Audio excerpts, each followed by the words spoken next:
Anything off the top today? So, Sean, do you want to kick us off? Sure, nothing. Well, could we start maybe broadly about where things stand in the Middle East, particularly with the ceasefire talks? The idea of having talks on the 15th. Where does that stand? Are you confident that talks can take place? What is the U.S. trying to do to get to that goal? So look, this is something that we are working around the clock every day. You saw the statement that was put out trilaterally at the tail end of last week from President Biden, President Sisi, and the Emir of Qatar. So this is something that we think, for all the reasons I've talked about before, is just so vitally important to the region. First and foremost, it is time for the remaining hostages to be returned home, and that includes, of course, American citizens. It's also has the potential to bring about much-needed relief to the people of Gaza, and so that's what's at the table, and that's what's at stake, and that's what we'll continue to work towards. But as it relates to the negotiations, Sean, and status and where things stand, I'm just not going to get into the specifics of the process, just given sensitivities and wanting to see this process play out. Well, not to get too much into the specifics, Yeah. but for example, there is I'm sure you saw the New York Times report today about the Israeli negotiating position, saying that some demands made in recent weeks, for example, the Philadelphia corridor, the border with Egypt, that Israel has demanded to have control of that. Do you think that both sides actually want a truce and are ready to make some compromises to get there? So look, Sean, again, I'm just not going to get into the specifics of the negotiation process. That certainly would not be helpful from up here, and it would not helpful to a sensitive process. On whatever the reporting that is out there, Sean, I've seen those reports, and certainly not going to get into alleged documents or comment on private diplomatic conversations. I'll also say that, the media says a lot of things, government officials say a lot of things. What I can say from the U.S. perspective is that we are so clearly committed to this because we think it is in the vital interest of the region. As you've heard me say, we think that a ceasefire deal has the potential to create conditions so that hostages can release, so we can see an increase in humanitarian aid, and more broadly create conditions for diplomacy to get the region out of this endless cycle of violence. And I will also just note what I said yesterday, that Prime Minister Netanyahu confirmed that his team will be at the ceasefire talks on Thursday, and that they'll be prepared to finalize the details for implementing the deal. But I'm not going to get more specific beyond that. Do you know where the talks would take place? I don't have any updates on that. Just one more for you before I pass on. Yeah. The other the Iranian aspect of the equation, if you will. Obviously, there have been talks. I know the secretary spoke yesterday with the Turkish foreign minister, with the Iraqi prime minister, about this and other issues. What's the assessment now? Do you think that is there still a fear of Iranian retaliation and expectation of that? Where do things stand now in dissuading them potentially?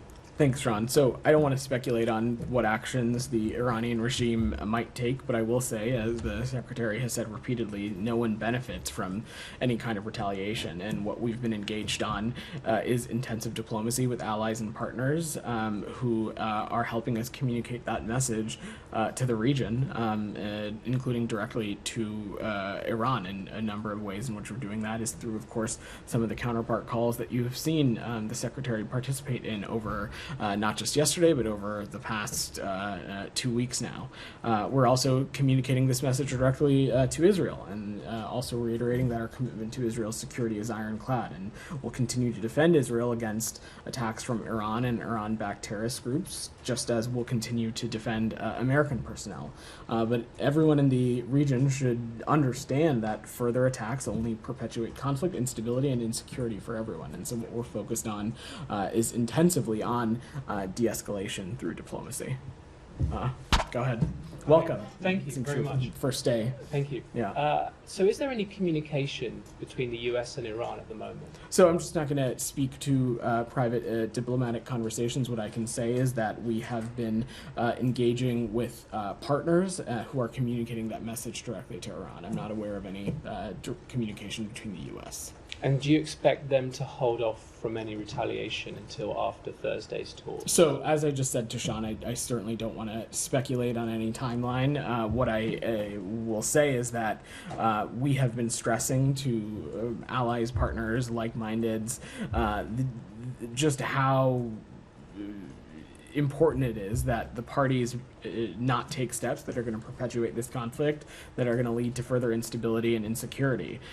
No one benefits from any kind of retaliation, and so we want to not see any escalation or any attack take place in the first place. And you expect Hamas to be there? So we've seen the reports of what they have said as it relates to their participation. Our partners in Qatar have assured us that they will work to have Hamas represented. As I just said to Sean, it is far time for Hamas to release the remaining hostages, including the American citizens. But broadly, we fully expect these talks to move forward as they should. So regardless of whether they're there or not, the talks happen? So, as I said, Qatar has assured us that they will work to have Hamas represented there, and we fully expect these talks to move forward. Thank you. All right, Shannon. So I'll come to you. Qatar has assured that they will work to have Hamas there, but it's still not guaranteed that Hamas will participate. A lot of members of the group have been saying that's because of reluctance that they perceive from Israel to commit to a deal, to implement a deal. Do you think that's the message the world should get from Hamas's lack of participation if things go forward as they stand, or is Hamas unwilling to commit to a deal? So I'm not going to get into the mind of Mr. Sinwar. Let me just say a couple things. First, this whole process started when President Biden in late May laid out a very clear proposal of the contours of a ceasefire deal that was very quickly endorsed by the G7, quickly endorsed by the UN Security Council, quickly endorsed by the Arab world, endorsed by Israel, and so on and so forth. We continue to believe that a ceasefire proposal in lines with that is achievable, and that's exactly why you saw President Biden, President Sisi, and the Qatari Emir put out that trilateral statement last week.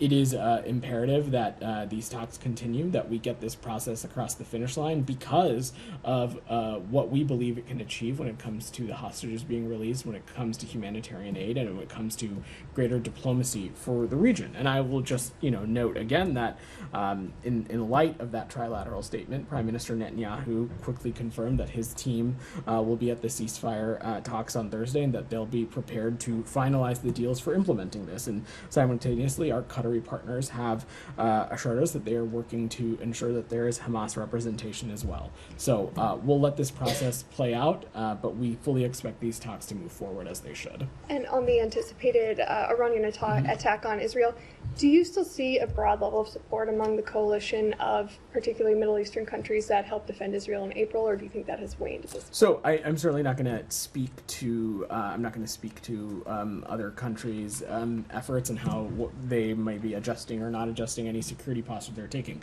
What I can say is that no one is naive about Iran's malign, destabilizing behavior, particularly through its proxies, particularly in the Middle East region. And what I can say on behalf of the United States is that we certainly won't hesitate to defend Israel as well as our personnel from not just attacks from Iran, but Iranian-backed proxies as well.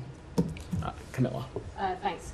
A couple of questions about other figureheads that could create potential obstacles. Wall Street Journal reported that Sinwar had said through Arab mediators that if Israel's serious about negotiations and wants Hamas to participate in this week's talks, then they need to stop all military operations in Gaza. As you know, Hamas have made Sinwar their head of their political bureau, whatever that means. Are you guys taking what he says seriously? Do you see what he says as just bluster, or is it potential to?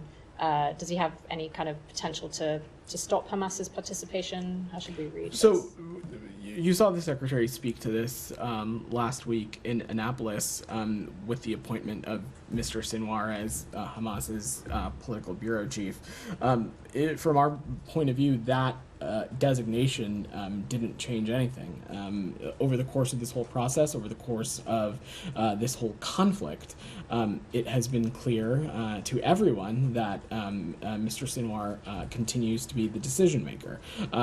And when it comes to the future of the Palestinian people, when it comes to the ability to alleviate some of the suffering and to alleviate some of the dire situations that we're seeing in the Gaza Strip, ultimately that is also up to Mr. Sinwar.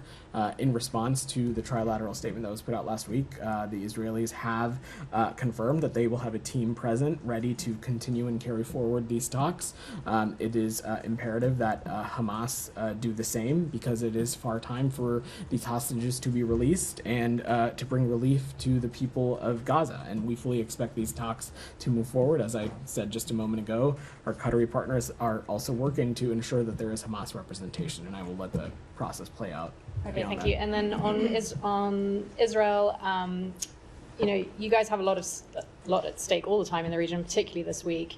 You know, with these talks that you guys are, you know, really helping push into place, but you also have figures like the National Security Minister in Israel, Ben Gvir, going up on the most explosive piece of real estate in the region, again, the Temple Mount, to what can only be perceived as something that he thinks is his right to impose his policy on something, but that is not the status quo policy that Netanyahu has come out and said, you know, this is not our government policy.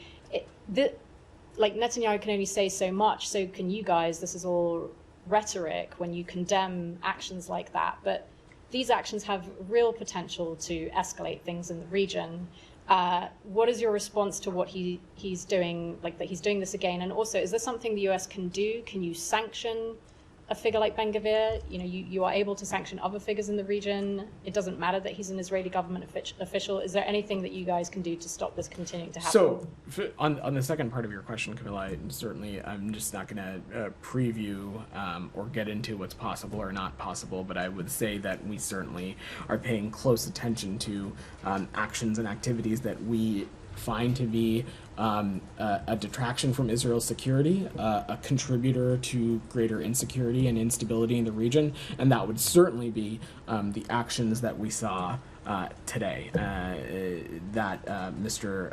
Ben Gvir participated in. Even the Prime Minister's office itself made clear that the events of this morning are a deviation from what is Israeli policy and a deviation from the status quo. And let me just say clearly that the United States stands firmly for preservation of the historic status quo with respects to the holy sites of Jerusalem, and any unilateral action which this would be, that any unilateral action like this that jeopardizes such a status quo is unacceptable. And not only is it unacceptable, it detracts from what we think is a vital time as we are working to get this ceasefire deal across the finish line.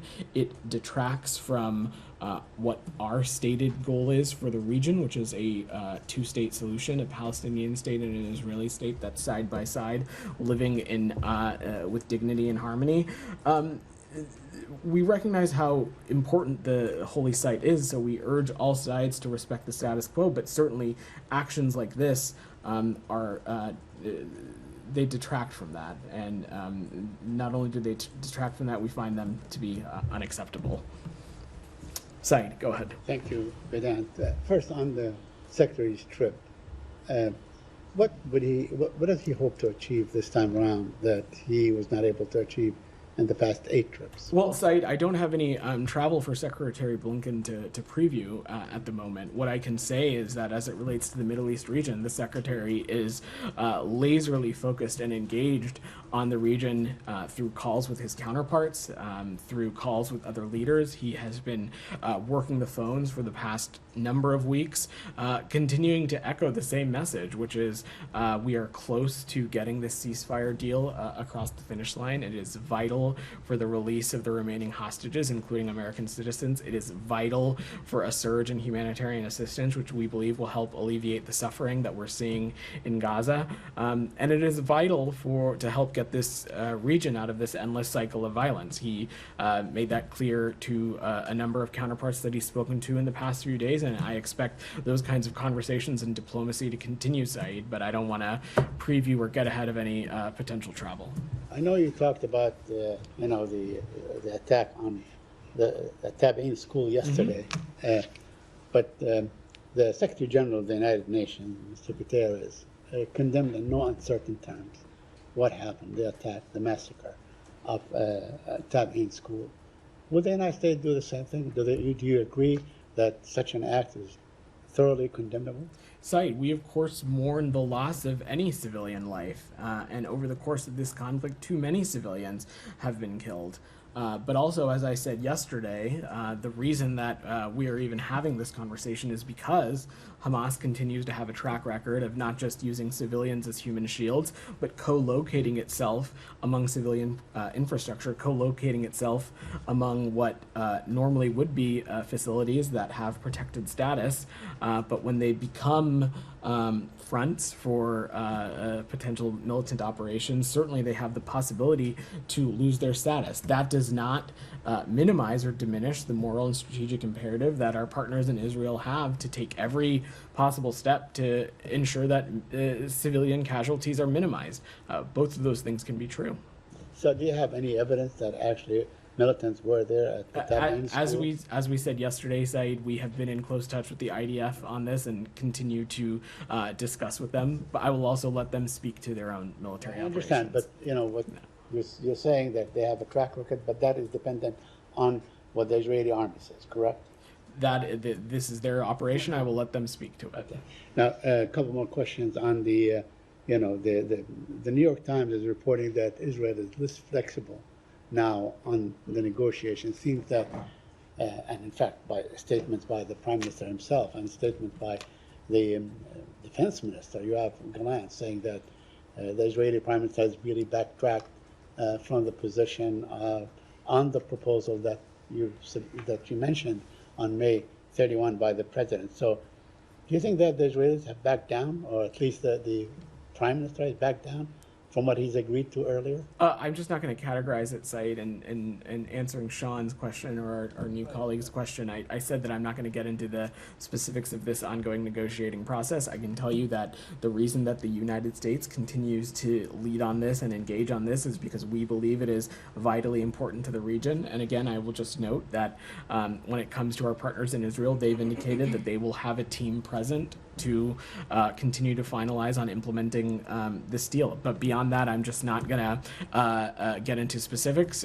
You are welcome to ask, because of course it's your time, but I'm not going to address them. Okay, that's fair. Now, the Hamas is saying that they have agreed to the proposal as it was proposed, and there is nothing else to negotiate. Is there anything else to negotiate? Are there details that still need to be negotiated? So me answering that question would be me speaking about the negotiating process from a podium like this, which I think is wholly unhelpful to the process. So I'm just not going to do that. Thank you. Yeah. Alex, go ahead. Thank you. Very quickly on the region, and then I'll move to Ukraine. Sure. Mahmoud Abbas popped up in the Kremlin today. How closely are you following this trip, and what's your best guess about what's going on between the two, and how involved or not involved has Russia been in the latest situation in the Middle East? So, from my vantage point, I don't think Russia has really played a role, not in working to get the parties to get to this ceasefire stage, but also beyond that, working to be a source of humanitarian aid for the Palestinian people. As it relates to President Abbas's travel, I don't have anything to offer there. I would let the PA speak to his own engagements. Thank you. On Ukraine, we were told since last week, Vedant, that you were not entirely clear about Ukraine's objectives in its cross-border operation. Well, today, Ukrainian Foreign Ministry laid it out. They said that the aim is to neutralize threats coming from Russia on Ukrainian territory, not to gain land. Is it satisfying enough? So, Alex, it's not about anything being satisfactory or not. I think what we're talking about, and again, the only reason that you and I are even talking about this subject is that the only country at war in Ukraine is Russia. President Putin is the one who invaded Ukraine, and Ukraine is defending itself from that aggression. This has been Kremlin's war of aggression from the start against Ukraine, pure and simple. And I just want to reiterate what some others across the administration have said, which is that we're we're not engaged in any aspect or planning or preparation for this operation. I will let the Ukrainian military speak to their own operations, but our role and what we are focused on is supporting Ukraine be able to defend itself, which we believe is common sense, especially when it comes to defending itself against attacks or operations that may be immediately across the border. And so we will remain focused on ensuring that our Ukrainian partners have what they need to do that. There are reports that Putin pulled out from Ukraine today, basically to focus on homeland. Are you in a position to verify this? I'm just not going to speak to specific operational updates, Alex. On this, President Zelensky called on the bird to react to the latest situation in Zaporozhye.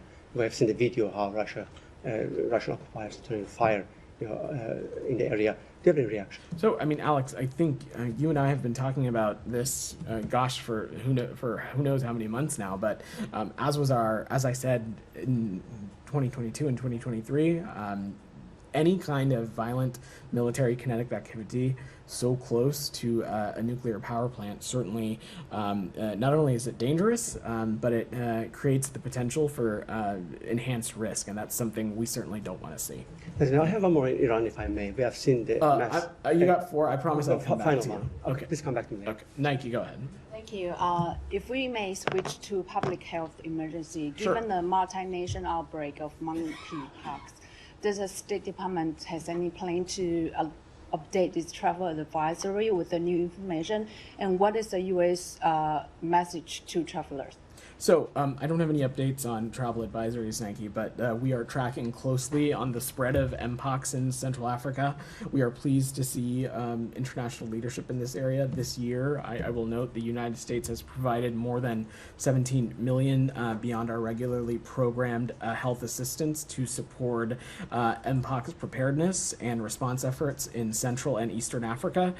We've been collaborating with partners to build capacities to combat infectious diseases, including Mpox, but also HIV, tuberculosis, malaria, and Ebola, and that line of effort has been continuing for more than 20 years. We are in close coordination with the governments of the DRC and other affected countries. We're also in close engagement with the WHO, the Africa CDC, and other entities. Thank you. And a quick follow-up on Sudan peace talk. Yeah. Do you have any updates? Should we expect any virtual talks from SAF? So in terms of format, Nike, I'm not in a place to speak to that. Unfortunately, though, the SAF yet have not agreed to participate in talks in Switzerland. We are disappointed that that is causing a delay of beginning talks with both parties participating, but these talks will continue. We expect them to move forward. In the Jeddah Declaration, both the SAF and the RSF committed to expanded discussion to achieve a permanent cessation of hostilities, and I know that is what Special Envoy Perriello, Special Envoy Hammer are hoping to see come out of this as well. Thank you. Go ahead. Thank you, Vedant. Yeah. I know you've been asked about the Iranian aspect in the negotiations. Today, there were reports that the Iranian may send a delegation to the negotiations. They disputed that, but were they offered to be on the table of the negotiations? So I'm just not going to speak to the specifics of the negotiation process. It would, so I will just leave it at that. I don't want to get into the details. And on Hezbollah and Israel, should a retaliation happen now? If I know you are trying very hard to avoid an escalation, but if there's a response from Hezbollah, do you have a sense that Hezbollah or Israel understand the red lines, at least to not go on a wide-scale war? We are taking every possible effort to ensure that all relevant actors understand that any kind of activity that we think is going to cause further instability, insecurity, cause further escalation is wholly unhelpful, certainly at a time like this. I will also just note, though, that we, of course, stand ready to defend our partners in Israel and defend them from attacks from either Iran or Iranian proxies, but we are working around the clock. Secretary Blinken is, through engagement, through diplomacy, to try and de-escalate and try to ensure that something doesn't happen. But this is a process that we're working around the clock. One more question on Sudan. What outcome are you, aiming to achieve if the Sudanese army aren't on the table? So look, these talks will go forward without them. It is our hope that maybe they have a change in decision and they find a way to have a representative in Switzerland. We certainly would welcome that. But again, the ultimate goal here continues to be a cessation of hostilities nationwide. Thank you. DR, go ahead. Thank you, Vedant. Yeah. Going back to Secretary Blinken's phone call with the Iraqi Prime Minister. So was this call just to talk about concerns over the Iranian-backed groups in Iraq to attack the U.S. forces, or does the Secretary Blinken send any message to Iran through the Iraqi Prime Minister as they are enjoying a very good relations with Tehran?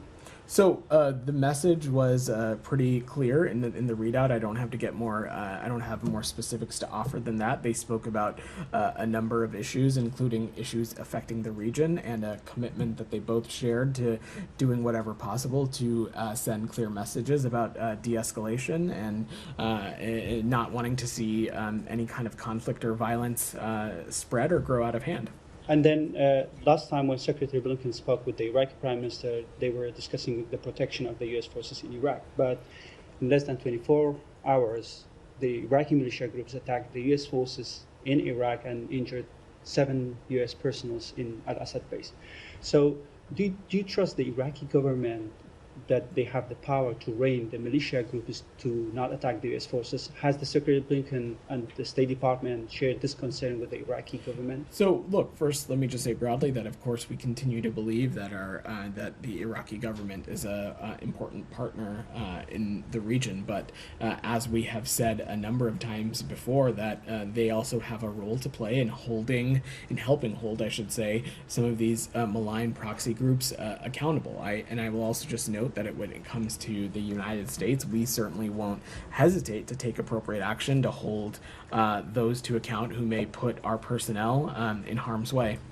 Yeah, go ahead. Thank you. Yeah. I have a question on South Asia, but before that I have one on the deadliest Israeli airstrike on Gaza. You talk about this in detail and express your concerns, but at the same time it looks like you're also supporting the slaughter of innocents in the name of self-defense. New polls show that majority of Americans, especially the young Americans, disapprove Israeli actions in Gaza. How do you explain this to Americans? Because their taxpayers' money, U.S. government is providing bombs, small arms, and other forms of aid to Israel. So, and secondly, sir, how would you define the current policy of this administration, which is like keep expressing concerns and keep providing bombs? So first, I think I would just reject the overall premise of that question. I could not disagree with it more. Let me just be very clear. Any number above 0 of civilian lives lost is wholly unacceptable to us. It is deeply, deeply troubling and unfortunate that we find ourselves in a scenario where we have a belligerent like Hamas that continues to use civilians as human shields, that continues to utilize civilian infrastructure and what should be protected facilities as safe haven. But that does not minimize the strategic and moral imperative that Israel has to minimize those civilian casualties. And this is something that we take incredibly seriously. And when it comes to the use of our security articles, the State Department pays close attention and is reviewing very closely potential reports of alleged international human rights law and gross human rights violations through the various existing policies that we have at our disposal, which I've spent a lot of time up here talking about them, as Matt has. Examples include the Lehi-Veti Forum, for example, guidance that is detailed under the U.S. conventional arms transfer policy, reviewing credible reports of civilian harm potentially caused by U.S. origin end items through the CHURG process, and other designations and actions that we have at our disposal, and we'll continue that line of effort. So former Bangladeshi Prime Minister Sheikh Hasina accused the United States of orchestrating mass protests that led to her ouster after weeks of violence. Do you have any comment on that? That's laughable. Any implication that the United States was involved in Sheikh Hasina's resignation is absolutely false. We have seen a lot of disinformation in recent weeks, and we remained incredibly committed to strengthening information integrity across the digital ecosystem, especially with our partners in South Asia. Go ahead, in the back. Yeah. Thank you. No, you, Big right, yeah. Sorry. Yeah. Yesterday, Secretary Blinken spoke to the Foreign Minister of Colombia. How are the efforts advancing? As we know, it's supposed to be a call between Maduro and the presidents of Colombia, Venezuela, and Brazil. That hasn't happened. It's supposed to happen this week. What are the advancements on that relationship that is being formed as a region?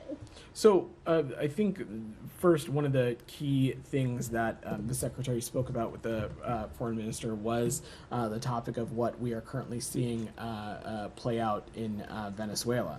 And so 2 weeks after the elections in Venezuela, it has become abundantly clear, not just to the majority of Venezuelans, but the United States and a growing number of other countries, that Edmundo Gonzalez Urrutia received the most votes on July 28th, and Nicolas Maduro must accept it. More than 80% of the voting tally sheets published by civil society and the opposition and corroborated by independent observers, including the Carter Center, indicate that he received the most votes by an insurmountable margin. And so what we are focused on, the U.S. along with other international partners, including countries like Brazil, Colombia, Mexico, have called for transparency and called for the release of detailed vote tallies. And we urge Venezuelan parties to begin discussions to a peaceful transition back to democratic norms. And during the call, they talked about the role of the OAS. And as your statement reads, they wanted the region to speak with one voice and have the OAS as a central group. Is that possible? The Foreign Minister of Colombia released a statement just a few hours ago in which he says that he made clear the position of Colombia on the OAS, and we know that during the vote, the U.S.-led resolution with Uruguay and other countries failed to pass with 17 votes, and Colombia actually abstained.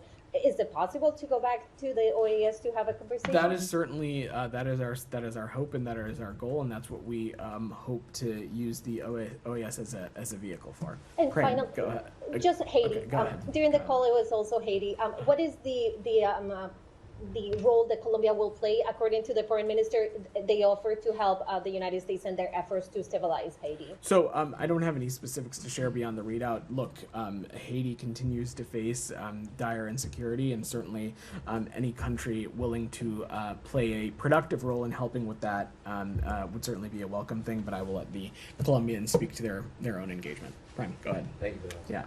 Yesterday, the department commemorated the 75th anniversary of the Geneva Conventions. It said, quote, the anniversary is a fitting occasion to reaffirm our commitment to respecting international humanitarian law.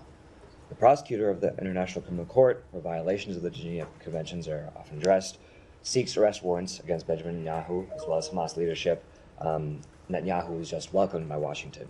Just in recent days, the department said it wouldn't sanction a unit accused of war crimes, including binding, gagging, and killing a 78-year-old Palestinian American. Israeli forces, as has been discussed, killed over 90 people as they prayed at a school and mosque. The Israeli forces shot an American citizen as he protested illegal settlements in the West Bank. Nevertheless, the U.S. released $3.5 billion to Israel to buy more U.S. weapons. So how does the Biden-Harris administration expect Americans and the rest of the world to take such commitments towards the Geneva Convention seriously, given just the past few days?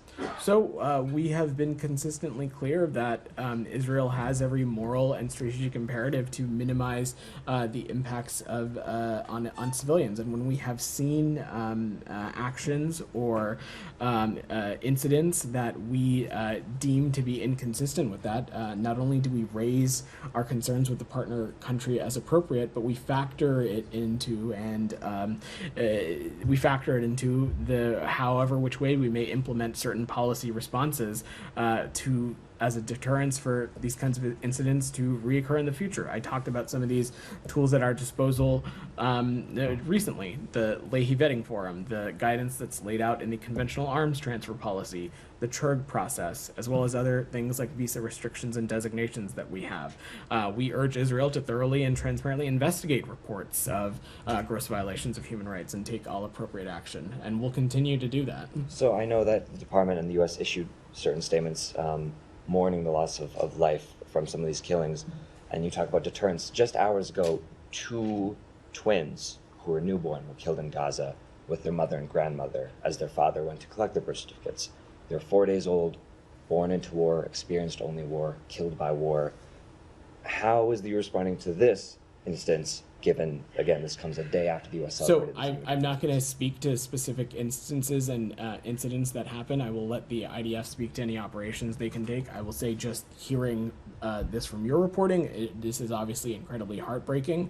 Again, Israel has every moral and strategic imperative to minimize civilian loss, but I don't have any of the other contours surrounding this operation, and I will let the IDF speak to that. Finally, just one, on a case that you do have contours for. It's now 197 days since Hindu was killed, her family members were killed, the medics that they were killed. What's the update on that? I don't have any updates for you. Go ahead. Thank you. I have a question related to Ukraine. There was a report on the Financial Times recently about a plan from Russia to strike Europe with nuclear missiles in case of an attack of NATO. So what is the position, or if you heard about this report from the Financial Times, and what would be, although, Europe and US support Ukraine, what is the position about it, and what would be the plan? I'm not fully familiar with this report, but let me just say that nuclear saber-rattling and rhetoric is something that we have seen the Russian Federation do time and time again, but we continue to believe that there is no reason for us to change our nuclear posture. If I can do a quick follow-up. The Ukraine militaries are about 40 miles inside the Russian territories. Is it still part of what President Biden believed that is good to be done, like use American weapons in Russia, or Ukraine is going too far right now? So there has been no change as it relates to our policy. As the president has said, we of course are supportive of efforts to disrupt operations that might be immediately across the border, but beyond that, there has been no change in policy, and I will let our Ukrainian partners speak to any operation of theirs. Go ahead. Yeah, thank you. Yeah. The U.S. ambassador to Mexico, Ken Salazar, has indicated that there's evidence, enough evidence, about how El Mayo Zambada was brought to the U.S. against his will. And the Mexican authorities are trying to question the U.S. authorities about the conditions of this arrest of El Mayo Zambada. They don't seem to have any answer, or not the answers they're expecting. Are you cooperating with the Mexican authorities to respond to those questions about the Mayo Zambada arrest? So first, let me just say that I will defer to the Department of Justice and let them speak to the situation in more context and more detail. But we continue to have deep cooperation with the government of Mexico under the bicentennial security framework, working together to dismantle criminal networks. And I can confirm that there was no law enforcement operation conducted in Mexico. Can I follow up? I have to wrap soon, so I want to get to a couple more people. Go ahead. Thank you, Vedant. A few questions, if I can. First of all, the Iranian mission at the UN said last week that they do have direct line of communication and are talking to the Americans. Are they wrong? I'm just not going to, I will let them offer any clarification to what they're saying. So there is a clarification. They should offer a clarification. I just don't have any comment to offer. What I can say is that we don't have any direct communication with the Iranian regime. The messages that we are sending is through other countries and allies partners, and we are continuing to stress the importance of de-escalation and not partaking in any activity that would be construed as destabilizing or causing greater insecurity.